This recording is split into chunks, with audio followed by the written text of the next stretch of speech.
শ্রাবণ মাসের প্রথম সোমবার শিবের পূজা ও উপবাসের জন্য অত্যন্ত গুরুত্বপূর্ণ। এই দিনে শিবের পূজা করলে বিশেষ ফল লাভ হয় এবং ভক্তদের মনস্কামনা পূর্ণ হয় বলে মনে করা হয়। শ্রাবণ মাস, যা হিন্দু ক্যালেন্ডার অনুসারে একটি পবিত্র মাস, এই মাসে সোমবারগুলি শিবের পূজা করার জন্য বিশেষভাবে নির্ধারিত। এই দিনটিতে শিব ভক্তরা উপবাস করে এবং শিবলিঙ্গে জল, দুধ, বিল্বপত্র, ফুল, চন্দন ইত্যাদি অর্পণ করে পূজা করে। শ্রাবণ মাসের প্রথম সোমবারের তাৎপর্য। শিবের প্রিয় বার। সোমবার ভগবান শিবের প্রিয় দিন হিসেবে বিবেচিত হয়। বিশেষ পূজা।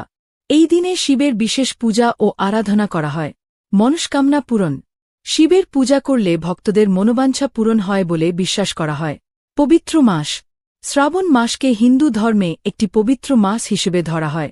উপবাস। অনেক ভক্ত এই দিনে নির্জলা উপবাস করে শিবের পূজা করেন।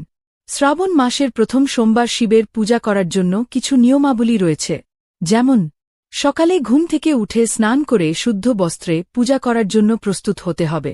পূজা স্থানে পরিষ্কার পরিচ্ছন্ন রাখতে হবে। শিবলিঙ্গে জল, দুধ, বিল্বপত্র, ধুতুরা ফুল, আকন্দ ফুল, চন্দন ও মধু নিবেদন করতে হবে ও নমঃ শিবায় মন্ত্র জপ করতে হবে।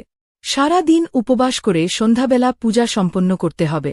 শ্রাবণ মাসের প্রথম সোমবার শিবের পূজা করলে বিশেষ ফল লাভ হয় এবং জীবনের সকল বাধা দূর হয়।